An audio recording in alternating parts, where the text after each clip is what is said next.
Hi, everyone, and welcome back to the PetaPixel podcast. My name is Jaron Schneider. I'm joined by my friends Chris Nichols, Jordan Drake, and a special extra friend this week. It's Gordan Laing. I'm a big very fan. happy to have him. We're Look big at the four fans tiles. of Gordan. It's like the Brady Bunch right now. It's great. We all look at each other. So we've brought Gordan in because this is the final episode of what I'm calling season 1 of the podcast. We're going to be doing our bold predictions for 2024 camera equipment stuff. But before we get into all of that, I wanted to mention, I don't think Chris or Jordan actually knows this, we are bearing down on 1 million listens to the podcast already. So I'm really grateful that everyone likes the podcast. I'm very happy that we've been relatively successful in the first chunk of episodes. So thank you everyone for listening.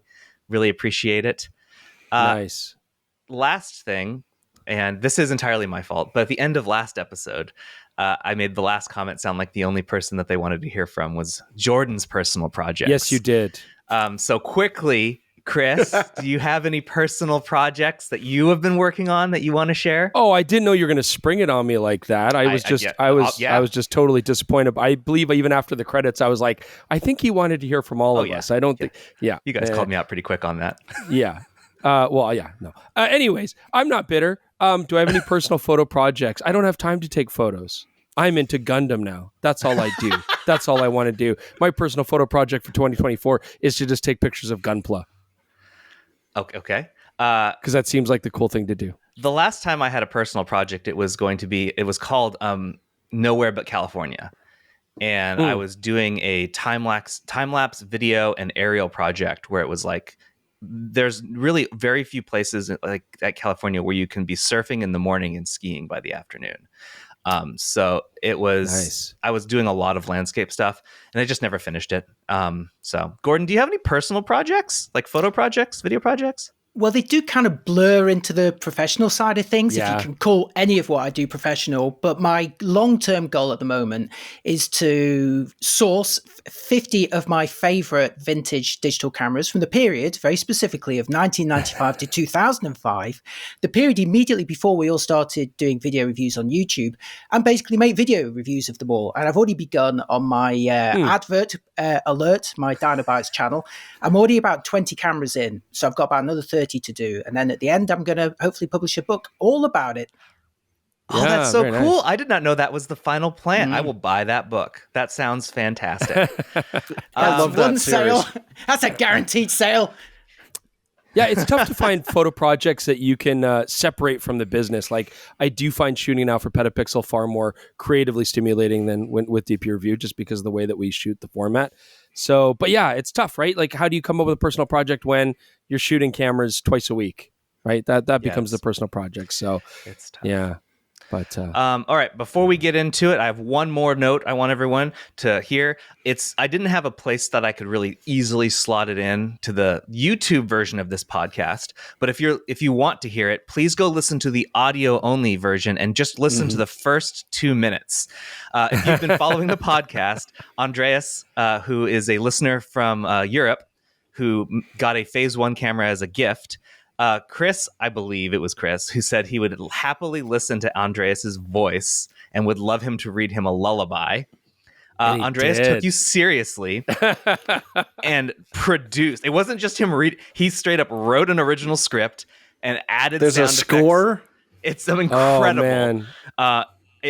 It'll be our intro on he the created audio only a side. Lullaby. It's not like a classic Austrian lullaby or something. He created one? No. Okay, so I sent it to you both. Clearly, Chris, you haven't listened to it yet. Jordan heard it. Dude, it's great. Yeah. Oh, I'm going to listen to it. So it will be there. Andreas, thank you very much for sharing that. And those of you who don't listen to the audio only, now's your chance to go check us out on any of your favorite podcasting networks. Okay, with that puts said, me to bed every night.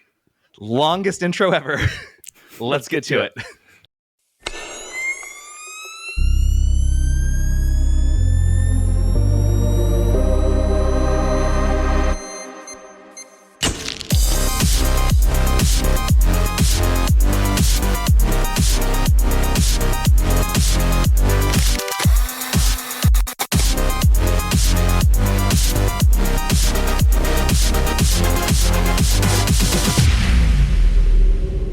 All right, right, thanks again to our podcast sponsor, OM System. Get ready to embrace winter with the incredible deals on OM System products. Right now, OM System is offering an unbeatable seasonal offer you won't want to miss.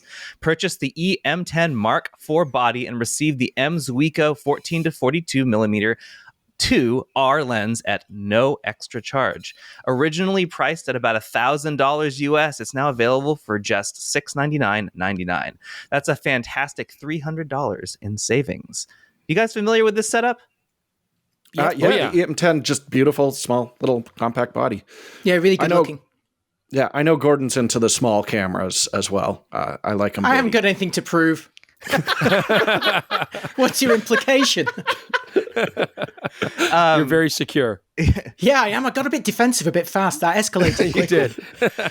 So the E-M10 Mark IV, Gordon, do you have any notes you want to mention about that? Why anyone might want to be excited about that camera? Do you know, I think the best thing about one of my favorite things about the Olympus cameras, everyone goes on about, you know, the looks and the controls and the models which have IBIS, you know, with the stabilization in those ones. But for me, it's about the JPEG straight out of camera. As you can see with my book behind me, they just produce really nice images with very little work. And there's a lot to be said for that. You know, why spend hours? I mean, if you love spending hours in Photoshop and Lightroom, knock yourself out. But if you don't, get yourself a camera that produces lovely images with minimal effort. And that's one of them. Just for anyone listening, that was not scripted. I have now learned something from Gordon. But for those of you who are interested in checking this camera out yourself, time is ticking. December 17th is the last day to place orders to ensure delivery in time for Christmas. Don't let this opportunity slip through your fingers. Capture your holiday moments with OM System's incredible gear at the season's best savings. Visit explore.omsystem.com/PetaPixel or visit an authorized retailer today and make this festive season picture perfect with OM System. Thanks again to OM System for sponsoring the PetaPixel podcast. Okay. Before we get into our bold predictions, let's talk about the last week in news. This one is a story that I'm bringing up because I wrote it. This is what I get to do because I'm you host it, you cut it, you take it, man. Take the reins. So this has been a project that was several weeks in the works. We were talking to industry experts who did not want to be named specifically because this whole section of the industry is very secretive.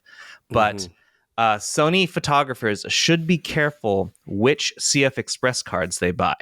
And the reason being is that Sony requires in its manual that you have at least VPG 200. For anyone hearing that is like, I don't know what any of that means. You're not alone. And the fact you don't know what that means is what unscrupulous memory card makers are betting on. They are betting you don't know what your camera needs and what any of those little text things on those cards actually stand for. Without VPG, the camera can't do its highest end video recording. You can't get like 240 frames per second or 120 frames per second or whatever. And that basically VPG stands for Video Performance Guarantee. It means this camera will never drop below X megabytes per second. In this case, 200 or 400. Well, the companies who didn't want to pay to make sure that would happen were just falsely putting in the firmware that it had been certified, and then they were just selling it. So it'll work in your camera, but they were basically unproven. So we went through and found all that out, and there's only a few companies that have been honest the entire time. And I just really think it's important that you know what you're buying. And unfortunately, memory cards are not exciting. They're not sexy. And nobody knows what most of the stuff means written on them. And it's very frustrating to try and dig through all of that. It kind of betrays a bit of trust in it as well, doesn't it? Because the cameras that do support CF Express, whether Type A or Type B, the implication there is that all of those cards are going to be fast. It's like... Yeah. That's the point of entry. I've got a camera. I've invested in that card. You know, CF Express is going to be quick. So to find out that might not actually be the case would be enormously disappointing. And it's funny too. It's not like the Sony, for example. A lot of the Sonys require that powerful a memory card, right? It's just you stick with the major brands, you're probably safe. But I remember when we were selling camera store cards, cards at the camera store. It was like the Wild Wild West, right? All these numbers. You're like, I don't know. It should be okay for 1080. I hope, it should support 4K. Like it was hard to know. And people are like, why would I spend $400 for an SD card versus $120 for an SD card. And yeah, it was really tough even for us as sales staff to be able to communicate that information accurately. So what did you sell them, Chris?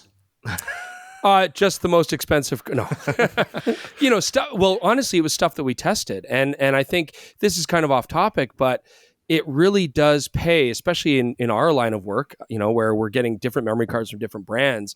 You've probably found like some cameras just don't like some cards, even if they're speed rated, even if they should work, they just don't like it.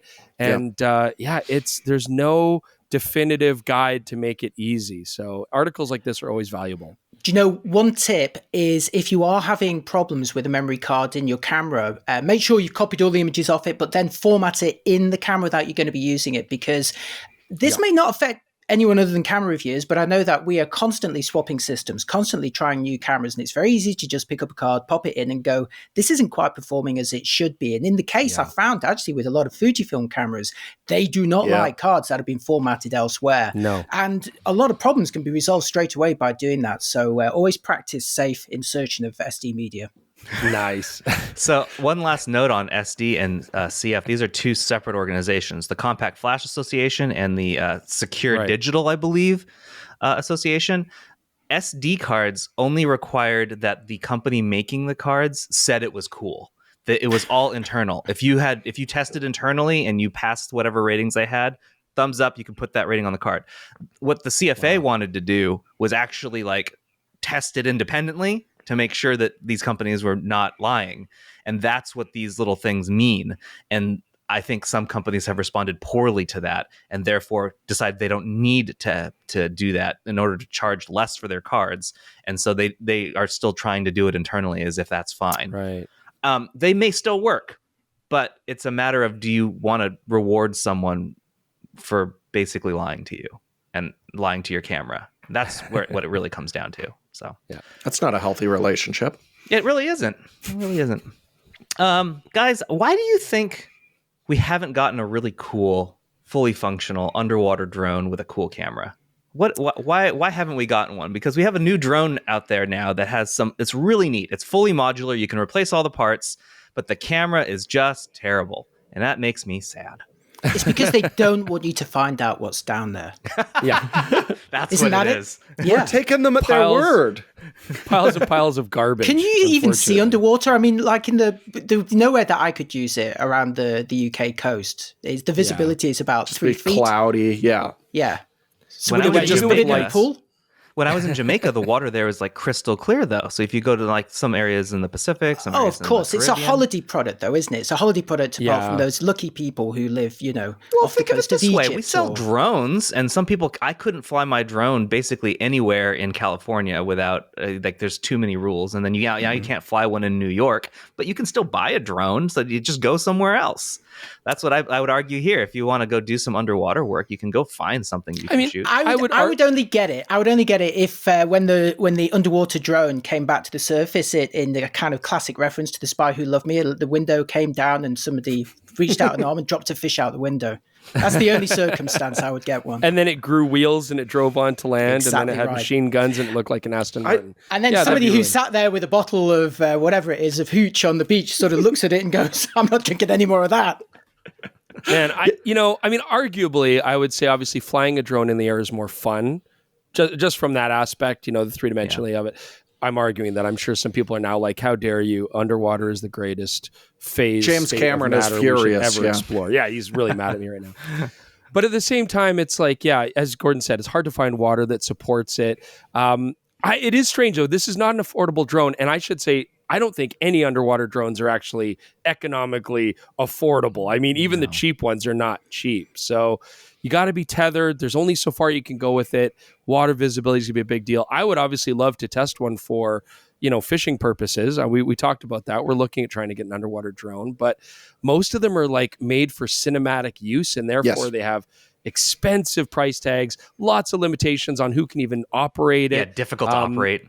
Yeah, you could say also that if you lose one underwater, it's even less recoverable than, say, a one in the air. You can, if it gets flooded, it's not like you can just replace the blades and keep going, right? Like it's done for. Yeah. So Yeah, I don't know. It's funny. They should put better cameras in it, though. I'm surprised they don't for the big publications, and maybe they do, like Planet Earth and stuff like that. They must use some like really high end stuff. Yeah, either that or custom, or like the boxfish, the Luna boxfish, I think is what it's called. Jordan, that was the one we were interested in.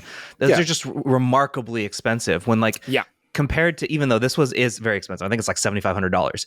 That seems like a lot. That's cheap compared to like the Luna boxfish, which is going to be in the tens of thousands of dollars. Yeah. Yeah, and it's primarily a rental unit. Like this has been kind of a campaign because 10 years ago at NAB, someone had a drone that would fly and then you could land it in the water and use it as an underwater drone. And I was like, that sounds amazing. The second that thing is ready, send it to us for the Camera Store TV. It was that long ago. And we will test the hell out of it. And I'm still waiting for an opportunity to actually really test an underwater one. Like the Luna is really interesting, but it's primarily a rental unit for film production. It's just a housing for you to slap an A7S III into with a 24 millimeter lens. Like it's a very specific setup. Certainly worlds better than the one on that was reviewed there, but it's not something that's approachable, and I'd love to see that. I think it would be cool to just go explore, like, some of the Clear Lakes in British Columbia and stuff would be a lot of fun. Just make it easy. I don't think the creative market's there yet. I think a lot of people are still purchasing these for industrial purposes. It's entirely what it's for. Yeah, research or checking for leaks. Well, it's because nobody's giving us anything. Like also, like we talked about this like several weeks ago, where we're not even getting a good underwater handheld camera to use.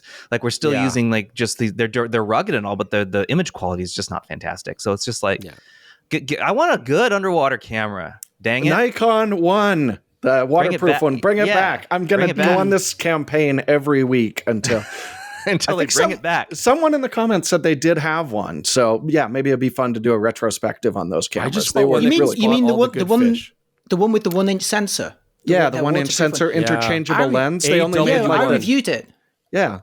The test sample that I had, I can't speak for all of them. The one that I had did have some issues involving water, which was a shame for an underwater camera. So I don't think they ever followed it up, but it was a shame because, as you know, all of the action cameras or waterproof cameras, the ones that are have with built-in housings, they've all got small sensors. And if you want to get a bigger sensor underwater, you generally have to get a separate housing, and it becomes very, very large and expensive, doesn't it? Yeah, I don't want that. I don't want that. No. Give me a big sensor without all the work. I want to know, Chris, if you had an underwater drone, wouldn't that frighten the fish away? Would they like that? No, I mean, you put it down there and you just kind of like leave it there for a while. I mean, they're tethered, right? Which is nice. So they still need. He'd make it like a 4-foot fly. He'd just cover it in like fur and all that kind of stuff. So could it have an automatic tickler? Yeah, I would just paint it like a fish, right? And then they would just try to mate with it, and they would just spawn on the. And the footage would be incredible. Oh, beautiful! It would just be a sex tape, underwater sex tape. It'd be great. So this conversation is not going where I thought it was going to go. No, but I mean, only fish fans. I'd love to pop it into the river and like look for different structure, and so I think that'd be cool. But yeah, not yet. All right, not for $7,500. Some people may be surprised by this. Gordon, you weren't. You're like, oh yeah, it's definitely that. But we've got some math that's finally like the numbers. If you want to go see exactly how we got to these numbers, you can go check out the link in the description below to the story on PetaPixel. But we now know that for sure that Instax makes up more than half of Fujifilm's entire imaging business annually. And they are investing even heavier into that, I think, with the goal to get it well above 65% of their total income from imaging, which is just insane to me.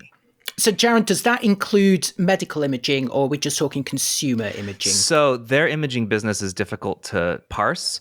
I think it depends on where they've filed it, because they do have a healthcare division now. I believe it's... what was that, Jordan? And like beauty cosmetic side as well, that's lumped in there as well, which makes it tricky. I think it's consumer imaging only, but that would make sense. That's still a lot of stuff, and most people know. Well, I guess not. This is wrong. I thought most people knew Fujifilm for like their digital cameras, but incorrect. Most people know them for their Instax cameras and Instax film. Well, and I can see why it's so profitable because my son is having fun with a Fuji Pal, which is a little digital camera that spits out to the Instax printers. And we are just going through, like, we will be bankrupt within weeks if this continues. And that stuff's not cheap. We have to find a new hobby for him immediately.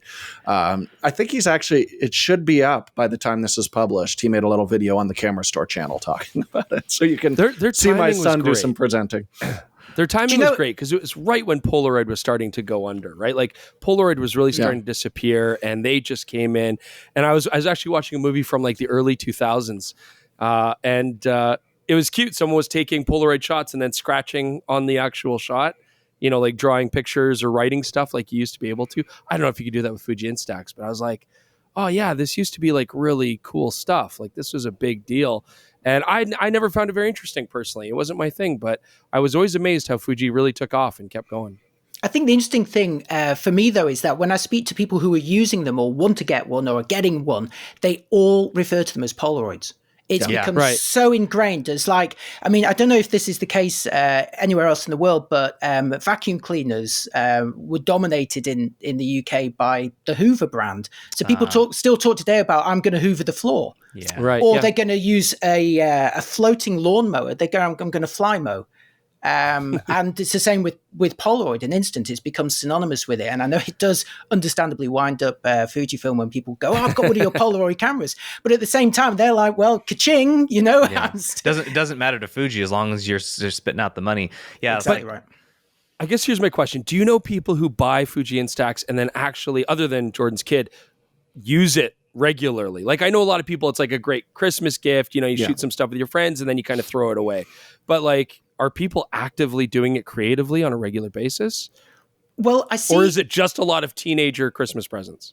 I think a lot of them are given as gifts because the key thing about the success of the system is the price of, say, a Mini 11 or a Mini 12, that they are in two figures. And there's not a lot of new photo-based gifts that are in two figures. Yeah. So if you've got someone who's into photography and you say, look, what am I going to get them for Christmas or their birthday? And hey, it's actually a new product, not a used product. You know, you don't have to go on eBay or anything for it. $70, $80 or pounds.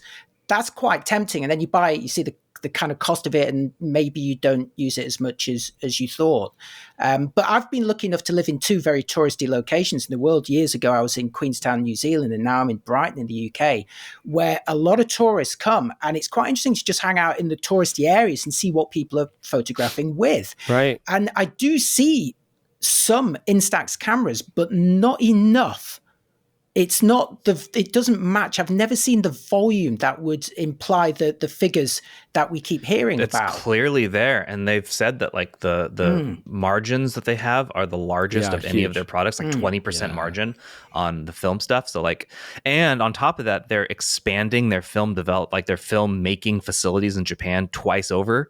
Like it's like they're clearly selling Instax film, and they also have to remember there are a lot of like DIY or third party brands who will lean on Fujifilm Instax film they'll take to use their stuff. So like, I assume all they need to do is release a new wide camera if they want to grow that business. I mean, it's like every time they release a new Mini or a new Square, everybody says, "What about a new wide?" I mean, there was a newish wide printer, but the wide camera is so old now. We need a new wide camera. Oh, I'm sure you're going to get one. I'm sure you'd think so. Fujifilm will happily sell you any number of Instax products. There are so many now. So I would be shocked if they just never went back to that. Yeah. Okay. That was the news. Let's get into bold. The main story. So this is a kind of an offshoot of something that I'd been doing at PetaPixel for the past few years, which was the bold predictions for the following year. What do you think? And these aren't just like, what do you think will happen necessarily? It's also like, take a big stab at something. It can't be bold if it's obvious. So you may try and do yours, and you will leave it to the audience to decide if you were bold enough with your predictions. And I think we'll have a bit of a back and forth on our predictions, yays or nays, and and after each, we're going to go in a row here. We each have 4 predictions we're going to bring in, and then after each person says theirs, we'll agree or not if we think that'll happen. Also, for those of you who would like to see the full PetaPixel bold predictions, there will be a link in the description below to that. And we go over the ones that we predicted last year to see how accurate we were going into 2023. So with that in mind, Gordan, why don't we lead off with you?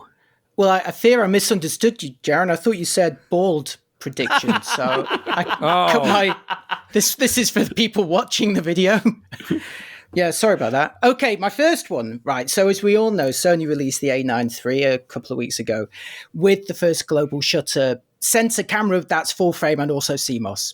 There are also, global shutter cameras elsewhere, but it's the first one that was full frame and CMOS. And it was a high-end camera and it did a lot. And I think the expectation for next year, for 2024, is that we're going to see more global shutter cameras. Well, my bold prediction is that we won't. And do you want to know why? Yeah. All right. Luckily, I've thought about this a bit. The first is that if you look at the next step back, now Sony's global shutter sensor does employ a stacked technology design. The manufacturing is stacked. But if we look at previous models like the A9 II, the A9 I, the Alpha 1, the Canon EOS R3, Fujifilm X100V, I think the OM1 as well from Olympus OM Systems, they have stacked sensors, not global shutter, just normal stacked sensors, and they're still very expensive. They're still very specialist. People can appreciate what they do, but they can't afford them or they don't quite need them. We've not seen the technology below global shutter hit the mainstream. So it's nowhere near. It's nowhere near. I think we'll see it on smaller sensors, maybe on some high-end phones or maybe even action or vlogging cameras, but not on big sensor cameras. So price is a big reason. But I think one of the other reasons is a technical one, and it's Sony don't muck about when they're making sensors, right? They are leaders in that. Whatever you think of that company, they are absolute leaders in electronics and sensor innovation. And they have only been able to make, as far as we know, a 24 megapixel sensor with questionable dynamic range. We don't know what it is yet on the A9 III. And I think the fact that they, during their presentation, didn't boldly say this has got 13 stops or 14 stops of DR means that maybe it won't be as good as some of their more conventional sensors. So if you're looking at a future camera, a future high-end camera, and you're looking at image quality, there are many different factors that you can look at, and skewing through rolling shutter is only one of them. I think for most people, the two most important factors are resolution and dynamic range, and noise as well. And if they are currently questionable on global shutters, then what I think we're going to see in other high-end cameras in 2024, and by that, I mean models like the fabled Canon EOS R1 and a future Alpha 1 successor, are going to be stacked designs, not global shutter. They're going to be faster than the previous ones, but they're not going to be global.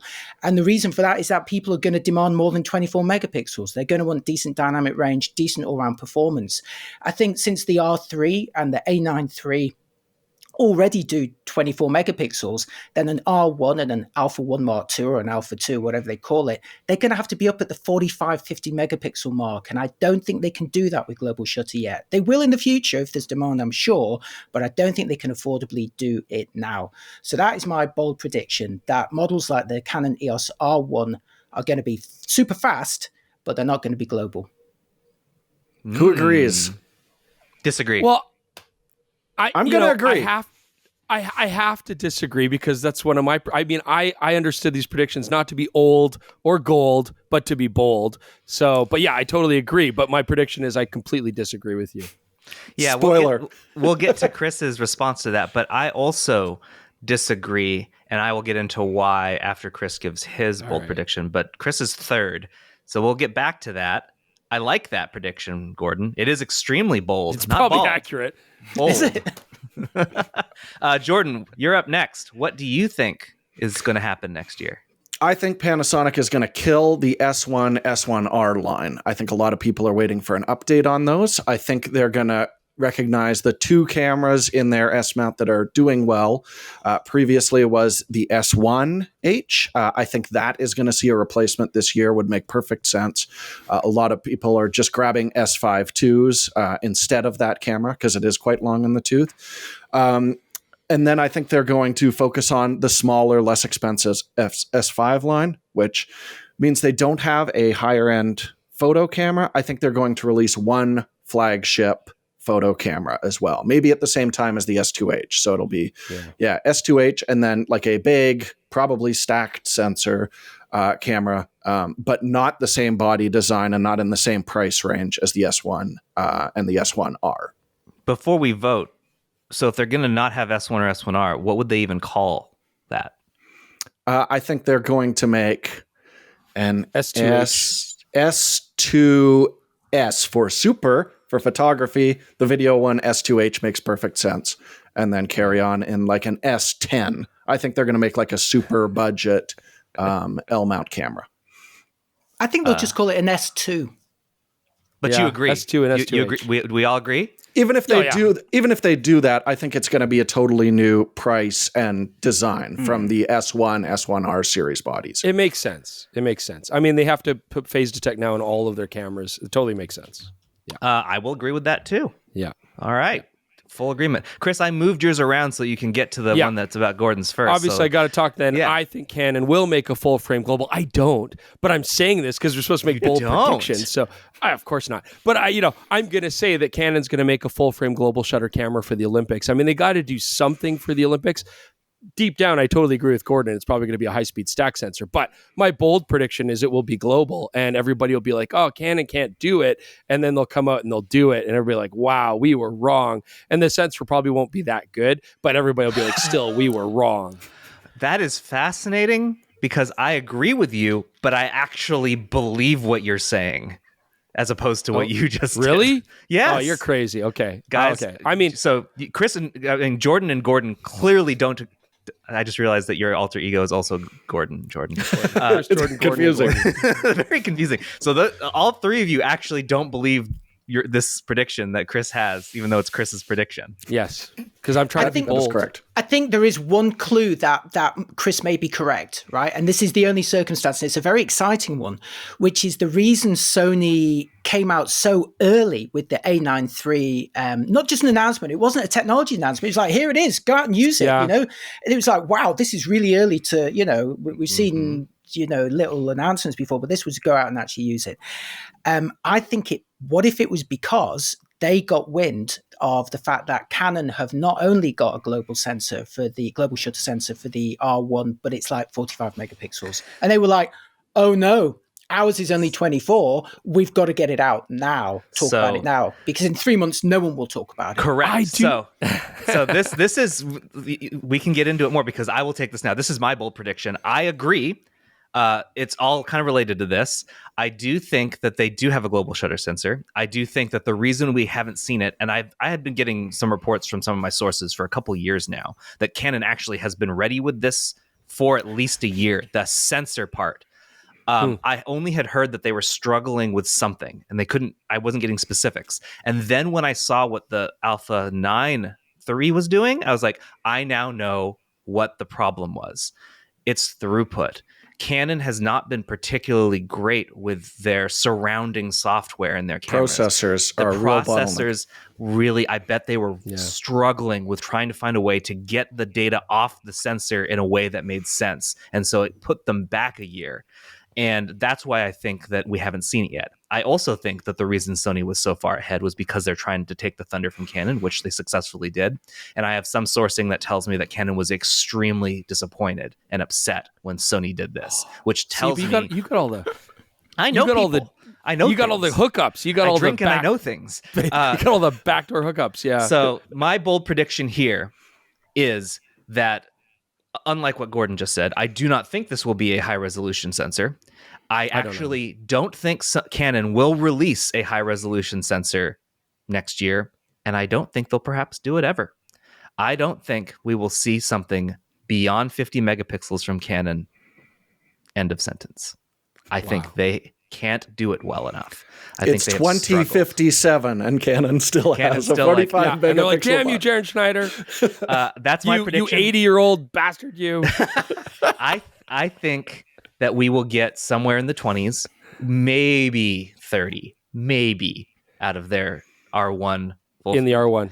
And coming out for the Olympics, you heard it here. Yeah, this is another thing that I think is I don't believe that the R3 was supposed to be an R3. I think that was supposed to be the R1, and they chickened out on the name because it wasn't high enough resolution. So it will beat the R3 on resolution, but it won't be very high.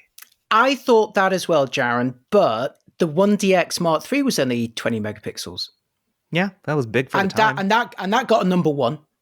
That got the number one in this series. Yep. What the 1DX Mark III or II or any of that series has that none of the other ones have yet, and there are people who are really passionate about this, is that absolute bulletproof, drop it on your foot, go to hospital, build quality. Yeah. Right? Mm-hmm. Yeah. The R3, I think it's perfect build-wise. I love that. They've got the built-in grip, but it's a bit smaller. I love that. I think that's perfect. But I would not be surprised if a future R1 is chunkier, it's bigger, it's somehow tougher. And don't forget their amazing viewfinder eye tracking mechanism. Now, if it works for you. Well, these things never worked for me, but it worked for me brilliantly. I thought it was... it did. Absolutely too, Gordan. Groundbreakingly good. Apparently didn't work because it can tell who's like good at heart. It's like I think you've got to be committed to your art as a photographer, and if it doesn't sense that, if it doesn't recognize it, it's like this isn't for you. This guy's a little wishy-washy. That's good. Come back when you're more in it.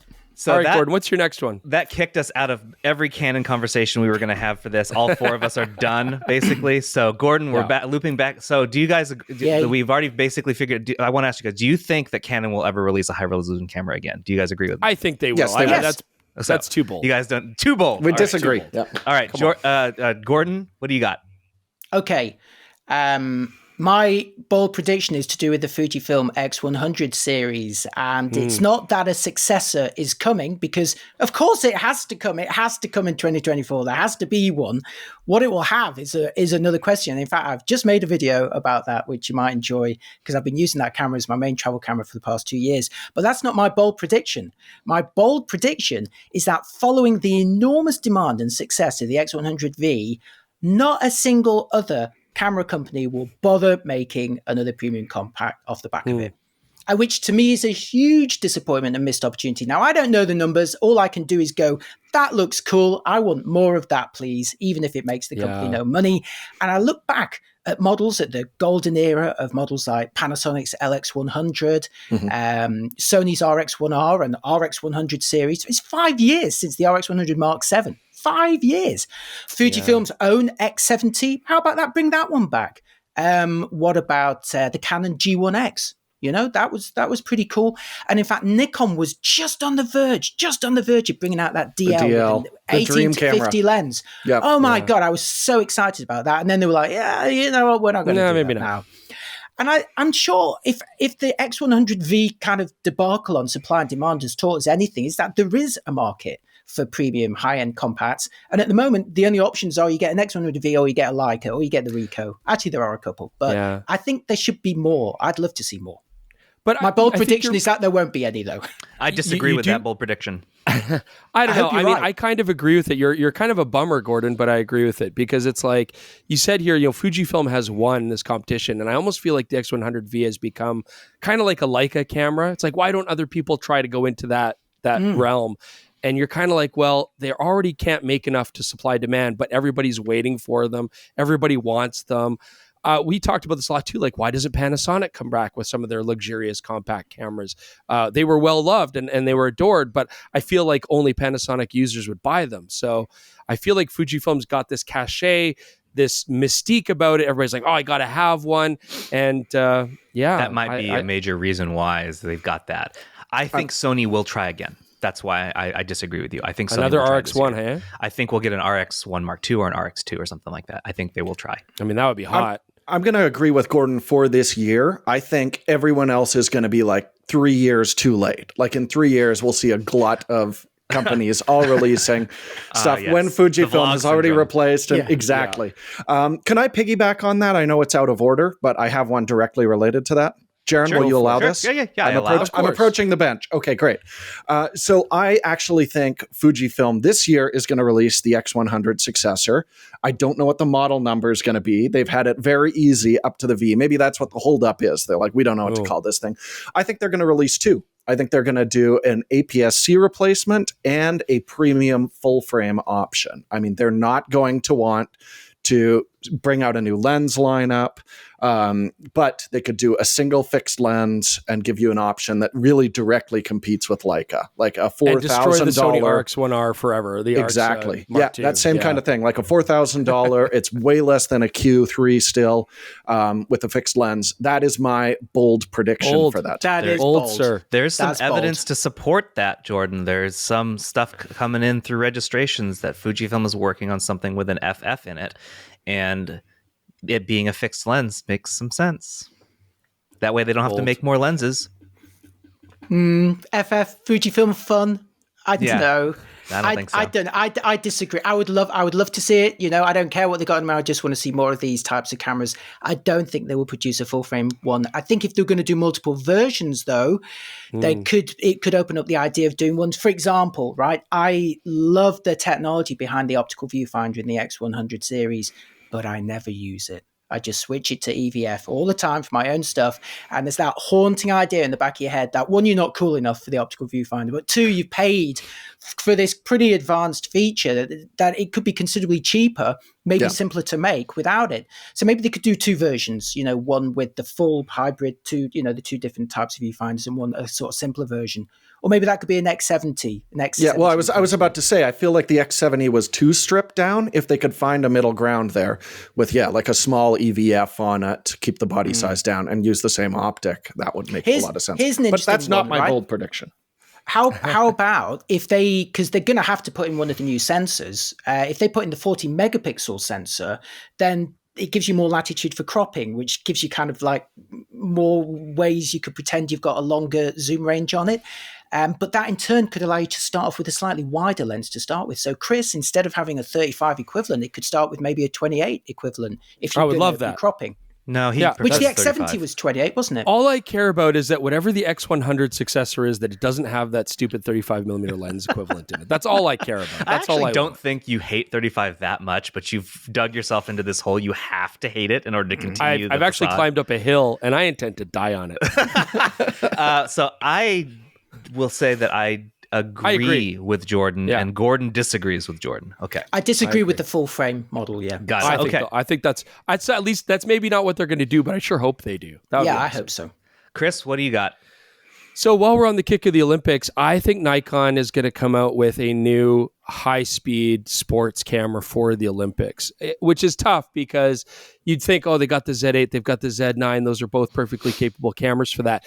I imagine that they're still going to piggyback on the same sensor and platform because it's doing so well for them. I don't know if it's going to be like a Z9 Mark II or a Z8 Mark II or a special thing, but I think what they're going to do... S. They've done that. They did revamp.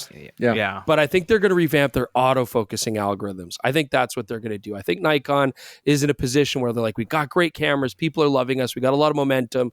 What we need to do now is really show that the autofocus can compare with Sony and Canon one-to-one in any situation. Luckily, they won't have to deal with falling snow during this Olympics. Yes, because that is one of their major issues. Yeah. But I think they want to have some. They don't want to just have Sony's going to make a splash here at the Olympics for sure, and Canon, as we've predicted, we'll see who's right, might as well. But I think Nikon doesn't want to be alone at that party. They want to also have something on the table. I'm going to disagree with this one. I think it'll be a lens, not a camera.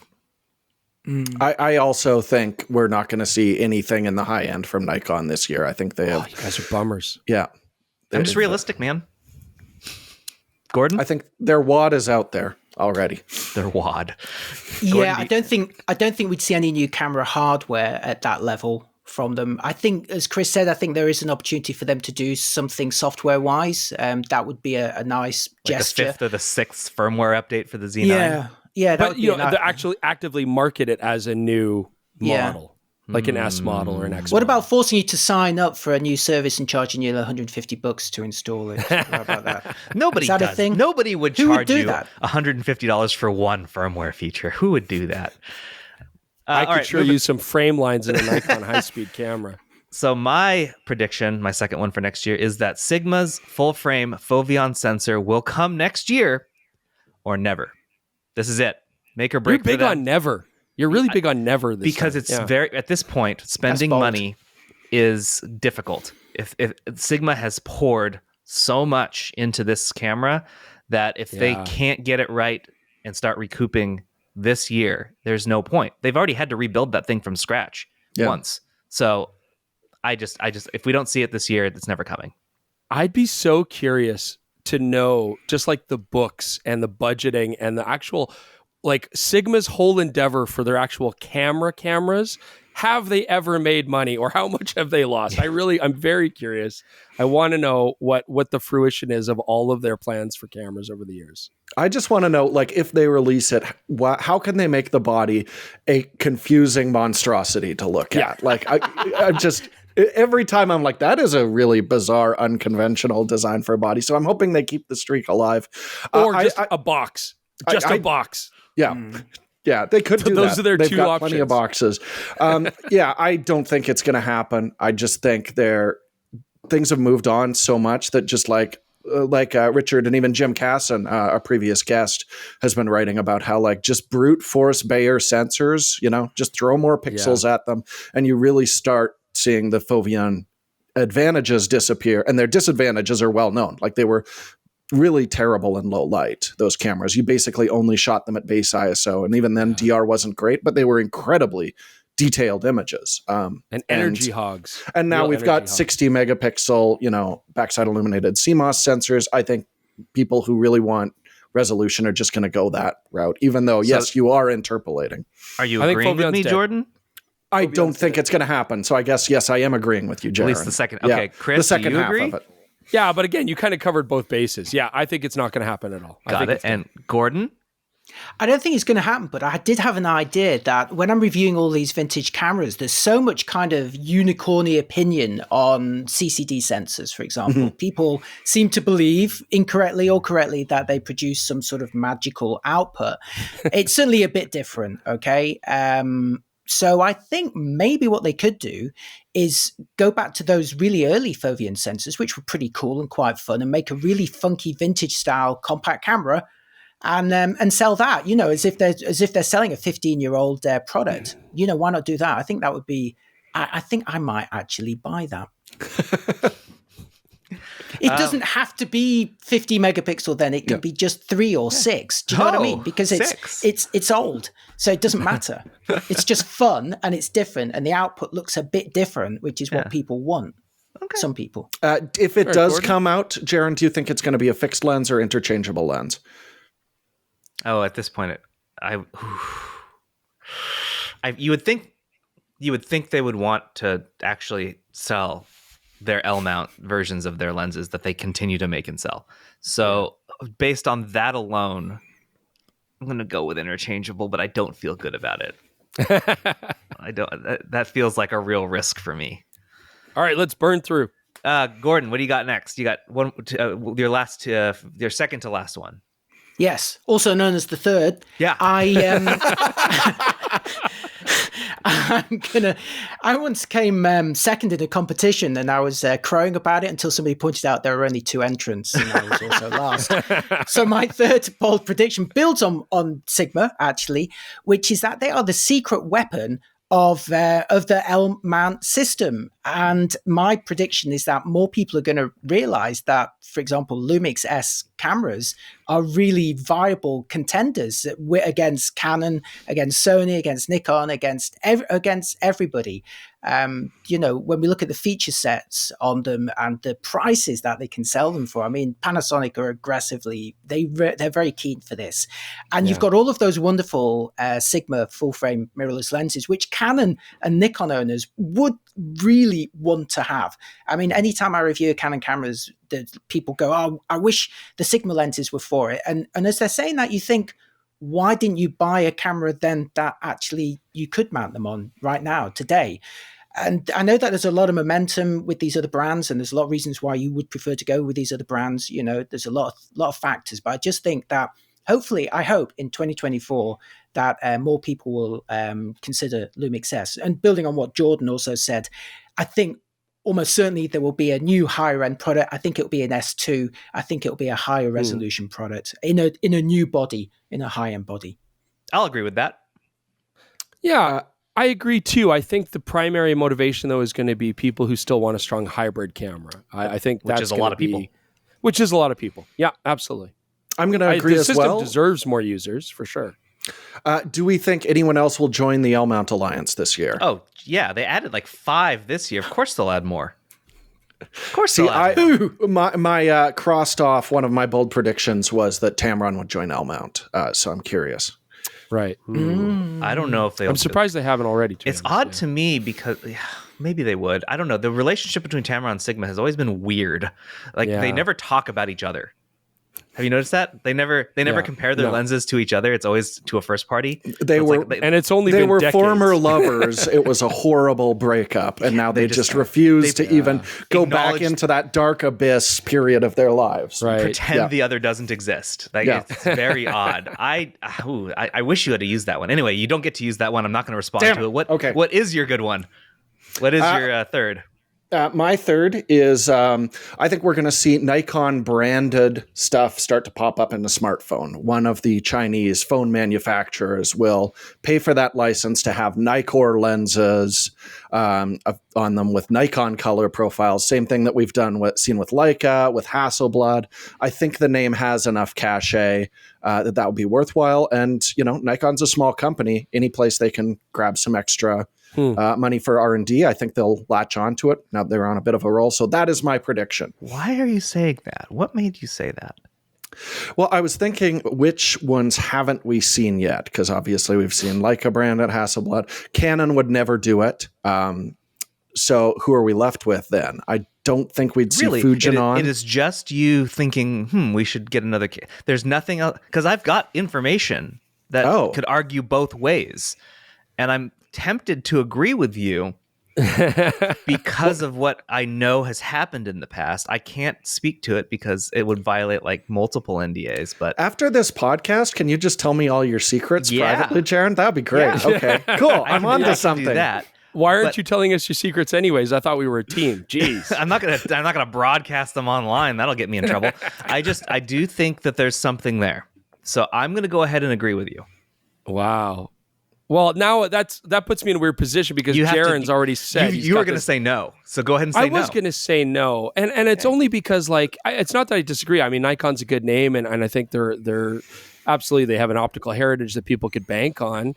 I just feel like Nikon's. I never feel like they've done very well with their outside of camera optic division, like binoculars, spotting scopes. I mean, it's always been kind of a rocky road. And but at the same time, they do desperately want to diversify their products. So if you can get some licensing dollars, why not? But now that Jaron says, that his secret spies. If it means anything to you, Chris, there's equal evidence to point to you as well. Like you could go both ways here. So, Gordan? Well, I'll be the contrarian and say no. Jordan, are you talking about a Nikon-branded phone or a phone with a Nikon-branded camera? Phone with a Nikon. You tricked me there with a Nikon branded one. Yes. You made me Nick. Is it a Z or a Z series but I mean, lens? The Brits don't say it right either, right? Nobody says it right. It's just, don't get me started. We can't. Don't get me started. We would prefer not to. We're not doing it. It's happened before. We're not getting into it. I'm ready for it. Anyway, I've been building up for this. Anyway, I think that there is definitely potential for that. For when you look at phones, and the camera is such an important part on a phone, and if you can make yours look better or actually be better by forming an alliance with an existing respected brand, then why not? I think it's been done before, and I think it will be done again. I wouldn't have popped into my head to suggest Nikon though, so that's an interesting suggestion. Yeah. I mean, why not Zeiss again, right? Why not Voigtland or, Yeah. Okay. Chris? So my bold prediction for 2024, especially now that we've seen the ZF come out, the ZF-C has been successful, OM system with their vintage cameras. I think it's finally time that Pentax is going to release a vintage-inspired DSLR, especially because now that they're a niche company that are making SLR specifically, there's a lot to be said for then having a proper digital SLR that mimics a classic, more compact, sexy camera. I love Pentax cameras. They're beautiful in their own way, but I wouldn't call them necessarily sexy. And I think Pentax is this one company that has legitimate vintage heritage that they're completely not banking on. So I really think it's time for that K1000 digital or that ME Super digital. Definitely. I really think that would be very popular. It's going to work with their extensive line of lenses. You don't have to redo any of that. People are going to love that they can stick all their old stuff right onto this camera body. I'm honestly shocked and amazed they haven't done it yet. You had me at ME Super. Right? Yes. Yeah, or a or digital MX. LX. So you agree, Digital Gordan? LX. You think they're going to do well, it? I mean, I had an ME Super in the 1980s, and I switched it for an MX, which is the version with the interchangeable focusing screen. Because if you're doing Astro, you need to take that out and put in a different one. And I still have it. I have it in the room next door, and I look at it every day and think, as Chris has said, that is a gorgeous looking camera. You know, if they could produce a digital version of that. And I mean, I know you've been talking about like the Nikon ones. The model that I would have preferred Nikon to do was the F3. I want to. Yeah, you're wrong, but I get it. I want an F3 model, a digital version of that. But yeah, I would love to see an ME Super or an MX. They look cool. Right? Jordan? I'm going to say it's not going to happen just because they haven't even released a K1 yet, and all they have to do is slap the autofocus and processor from the K3 up with a full frame sensor. K3. They haven't done that yet. I think they will eventually. I still think it's a few years out. I'm actually going to lean on a bold prediction from someone else on the team who said that not only will Pentax not release that 35 millimeter film camera that they said they're working on, but that Ricoh is going to pull the plug and there will be no more Pentax cameras at all. Meaning, no, they will not do what you just said, Chris. Now, I don't necessarily agree with this, but I think that this is a fun one to contrast with yours, even though it is not an opinion I share. I thought this whole predictions thing was going to be like this uplifting, like look towards the future, but really it's kind of just a big depression fest. Well, now if you say it like that, how about this one? Oh. I've got a bold prediction that's quite nice. There we go. One of the first things that we noticed about the Sony A9 III when it came out was that it is not using the most recent CF Express standard, even though it could have. No camera does yet because no camera is new enough to have done it, except for the A9 III. Well, I've got a prediction for you. I think the A9 III will get a firmware update that will allow it to work with CF Express 4.0. Sony will then release a CF Express 4.0 card that only Sony will have made at this point because nobody was really developing for type A like Sony is. And in addition to that, it's going to unlock 240 frame per second still capture. You won't get more buffer, but you will get more pictures in the same amount of time. So instead of 120 in 1.5 seconds, you can get 240 in 1.5 seconds. You know, and I it will thought cost that the whole $150. time. You thought that the whole time?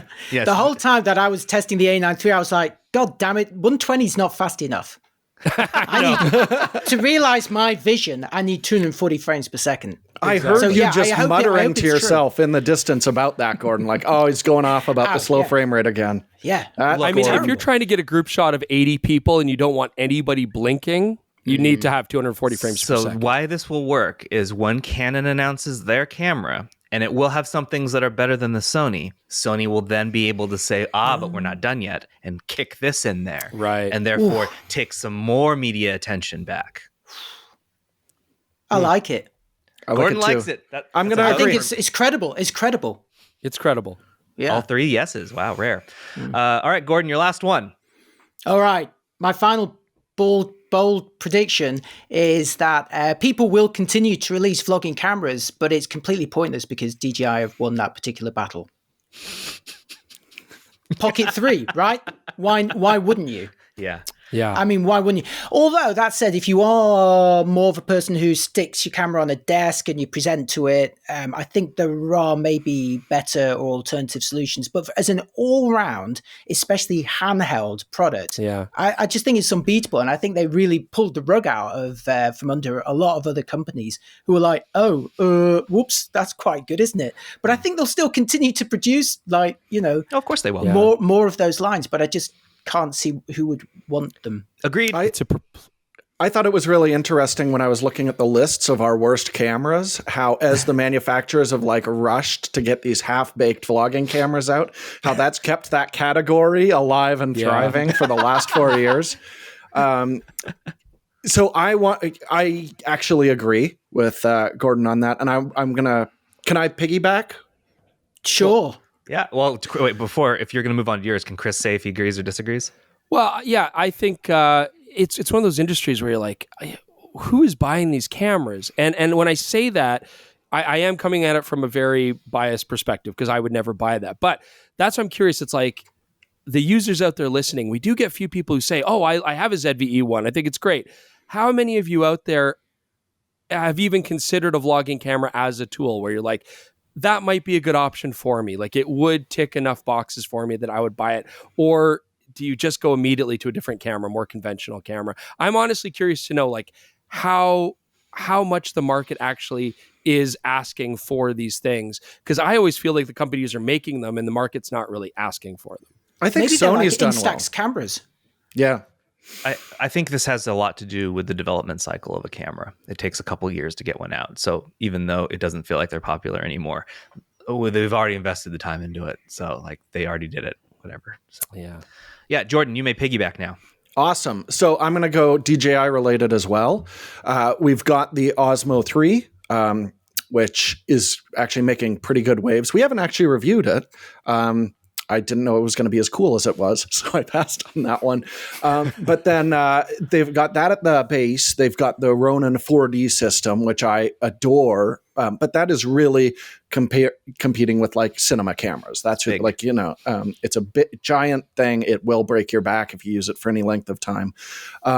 I really think that we're going to see something in between. I don't know if it's going to be APS-C or full frame, but I think that we're going to see something very similar to like a handheld Ronin with interchangeable lenses that'll they have their own mount for that, around the like $2,500 to $4,000 mark. And this would be kind of like the creators targeted, like the professional creators who are doing like they a lot of travel and stuff like that. Yeah. They're out there. They do it. They'd have to explain that. Yeah. I would prefer they actually joined the L mount. For that would make a lot more sense to keep the cost of your optics down. But that's my prediction. DJI is in the L mount alliance, so they would.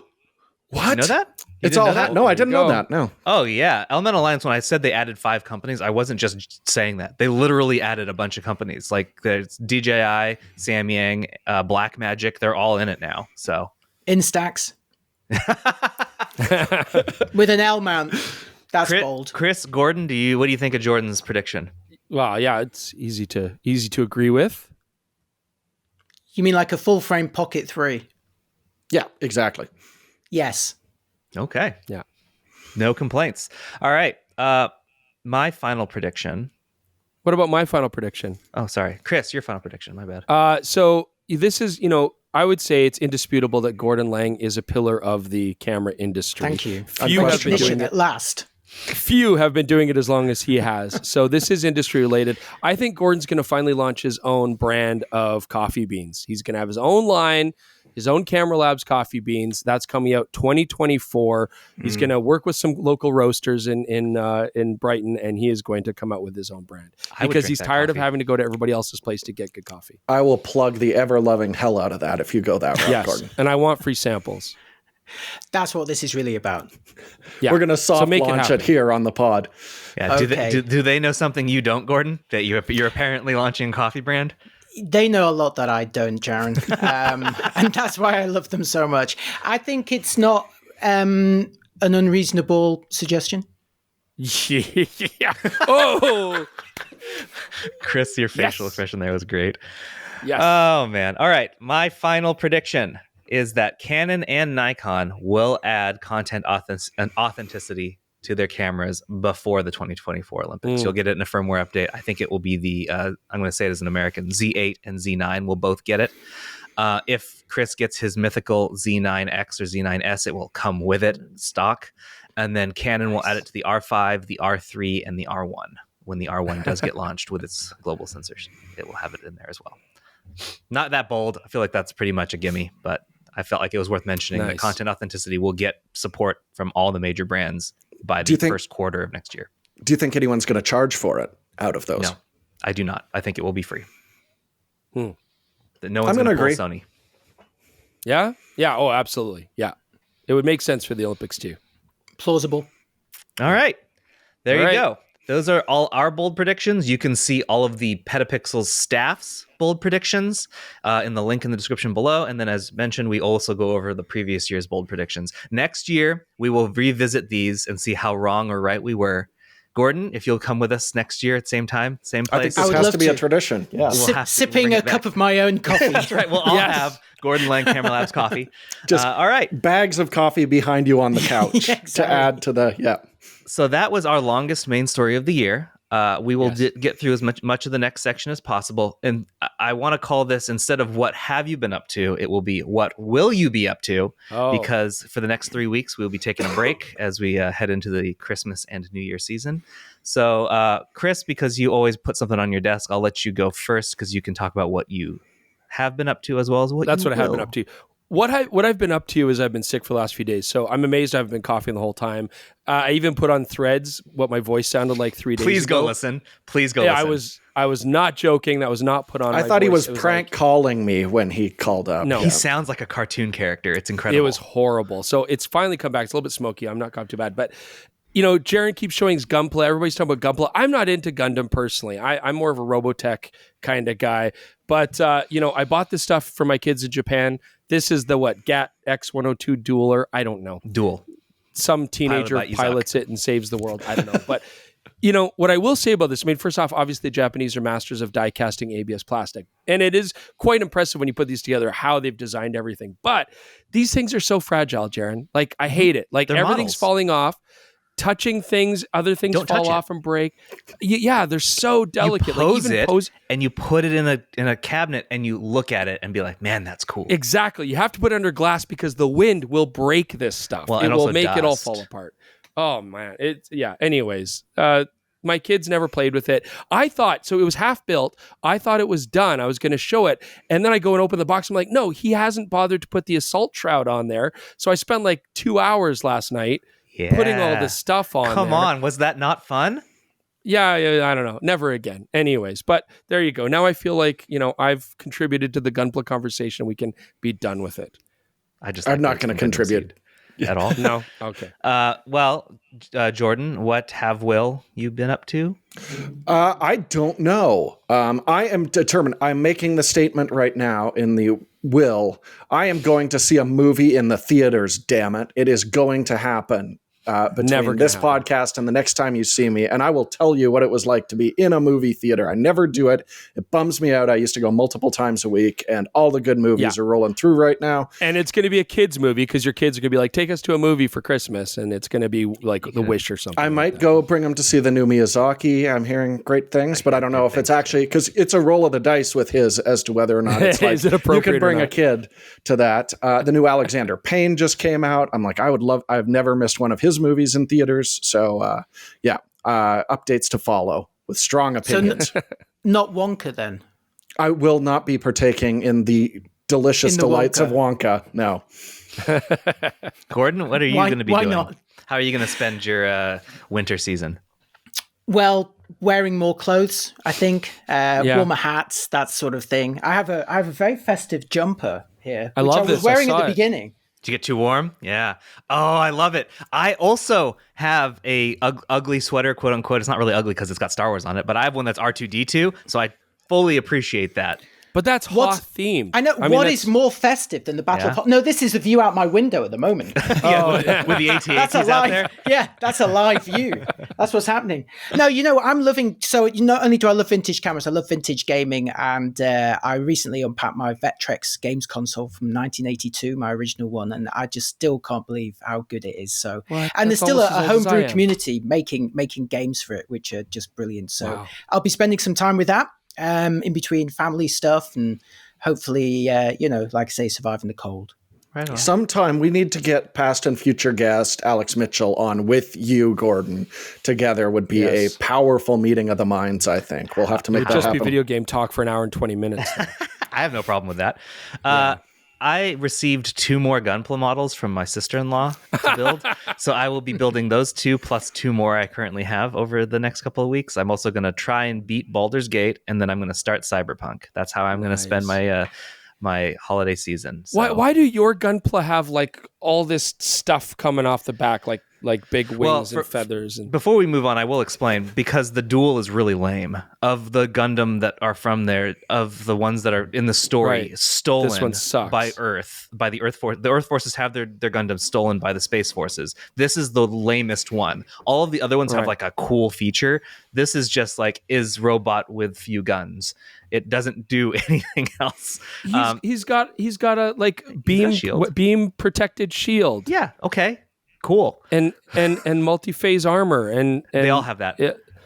And he's got a rail gun here. He does have I think it's a Gatling gun on his shoulder. But no, it's a Shiva rail gun. I did research. Okay. I don't know if Gordon's the same as me. My brain just shut down for about 45 seconds. And he's got just 220 millimeter rocket launchers here in the shoulder. Yeah, he's just very much just a plain Gundam creature. Yeah, is this the same Gundam in the 1980s? Oh yeah, it's the same concept. Yeah, I remember it from then. Yeah, well, 1979, 1976, one of those was the first Mobile Suit Gundam. And then after there's that, probably a Vectrex game. Many. Yeah, I do my best not to swear on the podcast. I've been pretty good, but from now on, I'm just going to say "gun damn it" from now on. Anytime I need to use an expletive. All right. Let's move on to the few tech support and comments that we can get to. If we don't get to you this week, we will get to you at the beginning of next year. Please do not flood my inbox with speak pipes over the next 3 weeks and bury us behind so many questions. But I do want to say, if you don't hear us in the next few episodes answer any of your tech support questions, if they're related to asking about what camera and lens to buy, it's because we can't answer those questions. Chris and Jordan love answering them, but they need more information. You can't say, should I buy this or this, and then end the question without giving them some context. They need to know what you're trying to use it for. Without that, they have nothing to go on and they can't give you good advice. So just want to throw that out there. We did get a few that were like just very open-ended, and I don't think it was fair to ask Chris and Jordan to pick for you without that information. We'll just keep saying Nikon Z8, or Chris will say A7R5 to every question. Yeah, even if it's not what they asked for. Yeah, like, should I get a Fujifilm or a Canon? I think you should get an A7R5. Yeah, give us context, or that's what you get. Yeah. So let's do a couple of these. First one is from They're Relevant. The Relevant? The Irrelevant. The Irrelevant? Okay. I love it. Tech support question, my chums. I've got a lot, like dozens of hot pixels with my GFX 100S that are escaping pixel mapping. They are visible in Capture One, but seem to disappear when I export a TIFF into my ludicrous workflow that involves DxO and Luminar.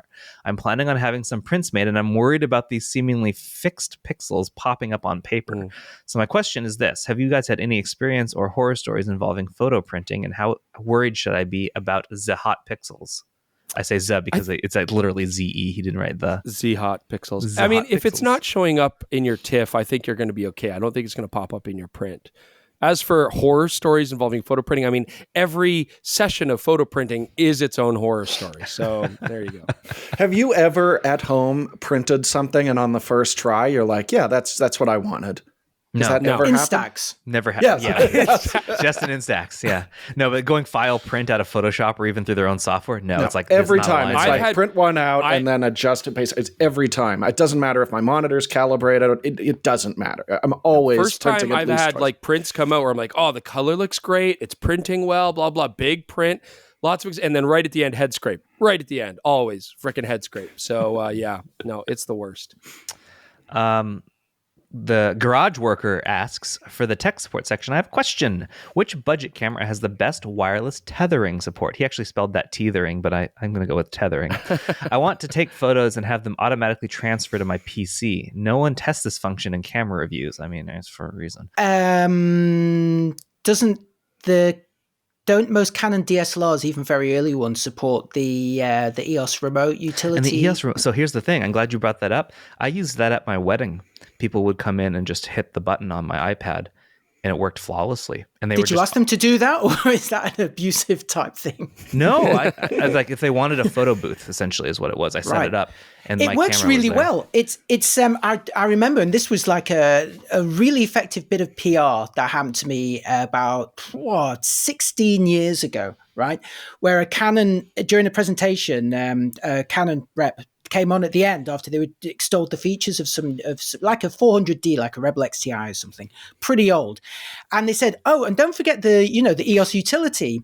And I'd like, "Oh, I've never really looked at it," and they demoed it, and I was like, that looks pretty good. And then I tried it and I was like, this is pretty good. And it allows you to do a lot of tethered control and image transfer and stuff. And then I forgot about it a few I generations haven't used it later. on any of their mirrorless cameras. It worked great on my DSLRs, but I haven't tried it recently. I've used it on my PC with more with webcam stuff. And it did fine for that. Yeah. It did fine for that. So yeah, again, it's one thing that we don't really review, frankly, because we don't have time, but also, there's so many different programs and they've notoriously been bad. But that's good. Appreciate that, Gordan, have that feedback. Yeah, I reckon if you're looking for the cheapest one, you could go for like if we're talking North American, an XTI or an XSI or one of that series. One of the early Rebels. If you're listening in Europe or the rest of the world, something like a 400D, 450, 500D. Or the KISS. Those are all available for about $100 or $1. I know this because I've actually just been researching them, and get the earliest one that will support the EOS utility, which I think is most an of R10 them. could be a good option too if you want to buy new. Yeah, we haven't tested it though. I have no idea how good the more recent ones are. The DSLRs, like I said, worked great. I can't see why they wouldn't. It's like the same general concept, but yeah, for the most part, they all are pretty bad. But Canons have worked well. We'll do a couple more. This one I wanted to do because he sent in a picture. David Ivanyuk, who I'm sure we've heard from before, that name sounds very familiar, says in an email, I have a 45 to 150 millimeter Panasonic lens and recently have noticed that it has an unusual amount of a hue shift in the portions of the video where there are lens flares. I don't know if this is a coding mistake or another problem. Thank you. Love the show. Now, if you can pull that up, you can look at it. I don't know if you guys had a chance, but I put it in our calendar so you could take a look at what that exactly looks like. Yep. Any thoughts as to what's causing this? Yeah, I mean, we see this with a ton of consumer lenses where your flare pattern, very similar to like Loca, where you'll get a magenta green split. You'll often see that in flare patterns. With, again, more budget, some older third-party lenses will exhibit this as well. That's exactly what it looks like here. So this is Loca? It's not Loca because it's specifically coming off the flare. I don't know what we'd call it. Just an odd flare pattern. What would you call this, Chris? Yeah, it doesn't really look like ghosting, but just getting a distinct color hue with the flare. Okay. So that's sorry. We unfortunately have no feedback. Yeah, I don't have a name for it. I have definitely encountered this before on a lot of lenses. Yeah. Okay. But unfortunately, there's not much you can do about it. Okay. That's what I wanted to get to. Okay. We have a bunch of speak pipes, but I'm going to hold them. Just so that for the sake of time, we're going to jump to never read the comments because this one is somewhat related to what Jordan said earlier. The stoner guy says, what? No one watched Godzilla -1? I want to. I want to. Jordan, you can go see that in theaters? That's probably not going to be a theater one for me, but I am really looking forward to checking it out. Because what was the second most recent Godzilla that was almost like focused on the bureaucratic side of it? I forget the name of it. It was fantastic. Good. I really dug that. So I'm excited. Apparently -1 is outrageously good. I keep hearing that. Yeah. It's like a horror, but with Godzilla. I don't usually like horrors, but I love Gojira, so I will 100% be all in on this. Okay. Someone else wanted to tell you, Chris. This is how do you think I say that? Lislot Pulver? Lislot Pulver, yeah. Actually, what you like is not the real Budweiser. The real Budweiser comes from the Czech city of Budvar, and it is an excellent beer. That Anheuser-Busch product is not allowed to be sold as Budweiser in Europe, and therefore it is not sold at all. I did not know this. Is this true? Nope. Yeah, it's true. I've been to that town. Oh, is the beer good? Yeah, of course. Yeah. I mean, as I mentioned, Budweiser was a Pilsner. It's like a classic Pilsner recipe, and it was brought over to the States. And I'm sure it is a different beer, but there's no denying that Budweiser in North America is a cultural institution at this point. So, I'm glad that there's a different variation in Europe. But are we still open to sponsorship, Chris? Is that... I don't know. I'm waiting for somebody to email me. All right. Yeah. All right. I want to end the show with this one. This is a speak pipe. This is from Carrie West, and I thought it was interesting, so we're going to give it a listen in. Let's listen in. Okay. Hey, fellas. With the release of the Sigma 70-200 for E-mount, I got to thinking, why is it that third-party lens manufacturers always make black lenses? I prefer they be black, but I know when I see a white first-party lens that it's the professional model. Does Sony have some sort of agreement that third-party lenses can't be white? It sounds dumb, but it would seem to me that the perception of their sports lenses would be higher if they match the color of Sony's high-end lenses. Thanks. I'll chime in here. I think it's exactly because of what you said. You prefer that they would be black. And I think the majority of people prefer that they would be black. And I think Sigma and Tamron, they have built their lenses with some sports photography in mind, but they know that's a hard market to really break into with the professionals in a lot of cases. But what they do know is people are going to buy their lenses like crazy for birding, for wildlife, that kind of stuff. And in that regard, a white lens would not really be a benefit. If anything, it might even be a detriment. So, yeah. Is it worth mentioning why those lenses are white? Yes. Go, Gordan. You could mention why they used to be white. Doesn't really matter anymore, I don't think, but... Why did they used to be white? Well, as I understood it, they used to be white to actually minimize the lens actually heating up, which could damage the fluorite coatings or the fluorite elements. I don't think it was damaging. I don't think it was necessarily damaging it. I think it's like the same. Yeah, it's that you don't want heat inside an optical system, and if your lens is, and anything that's a super telephoto or long telephoto, which is typically a pro sports lens or pro wildlife lens, is going to magnify any kind of optical aberrations that you've got. And it's the same with the reason you put a telescope out before you use it. It has to acclimatize. You don't want it getting hot. You want it to be as cool as possible. So they put it, that's why those lenses, the big giant lenses, which are designed to be used outdoors all day in potentially hot conditions, are white. So I would say Sigma is maybe choosing black ones because they're more focused towards more consumer rather than professional use. Maybe, but Nikon obviously they have theirs white. Nikon's high-end ones. I know. I've never understood that. Canon and Sony do. Yeah, I've never understood why Nikon. I honestly think it's a cachet thing now. I think it's just a badge. I don't know that it actually has much physical benefit anymore like it used to. I don't think, because you'd count them. The Canon reps would always say, look at the side of a major tennis tour, or any kind of football or sports tournament. Count the white lenses along the edges, and how many black lenses are there? And I feel like there has to be some validity too, because you look at extreme telephoto broadcast lenses that are all like $100,000. It's all white boxes. I've never seen a black box or anything like that on one of those. So it does seem like there is some practical concern. I think the point is super valid that, Sigma, Tamron, they're not making like a 400 2.8, or like once you clear that kind of $5,000 mark. The only one I actually misspoke last week when I talked about the biggest Sigma was the 2 to 500 2.8. That's what I was trying to remember. And that was green. That was green. Yeah, but I mean, Canon make their 70 to 200s white. You know what I mean? Yeah, and I know what Nikon even made one series. I think it was a 7200 and 8200. They made it like a gray. That lasted for like half a season and it disappeared, right? Like, yeah, I mean, so Tamron you're saying could. That there may have been a reason to do it, but when Canon puts it on a 70 to 200, it's like, well, now they're just kind of doing it as kind of like the badge. Yeah, it's an L series badge. It's showing off, and that's great. That's valid. I think most people probably don't want white lenses.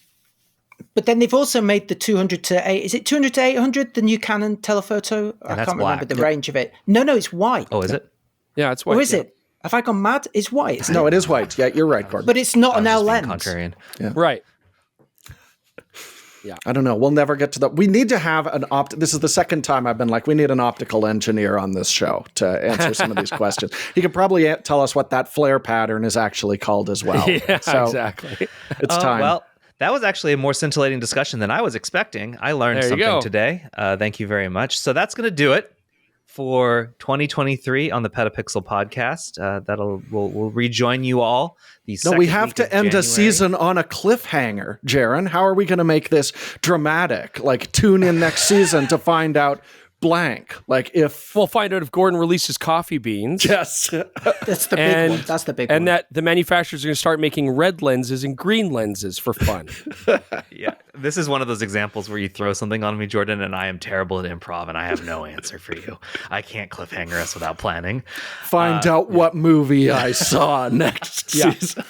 2024 lenses will be translucent. Light will come in from everywhere. They'll be garbage. Thanks to how about half frame cameras where they could just cut those lenses in half? You see at the trade shows? Yeah. You could attach them on. I'm only using half of it. That'd be cool. Yeah, absolutely. Yeah. Oh, well, thanks for everyone for listening to us banter for the last hour and 25-ish minutes. We appreciate you sticking around. Thank you for listening to the podcast, getting us close to 1 million listens in the first quote-unquote season of this. I appreciate it. Gordon, thank you for being here. It's great to see you. Thank you for having me. I haven't seen you in a while. I'm really happy to see you. I didn't mention that earlier, but Gordon and I are coffee friends. Every time we're together, we talk and drink a lot of coffee.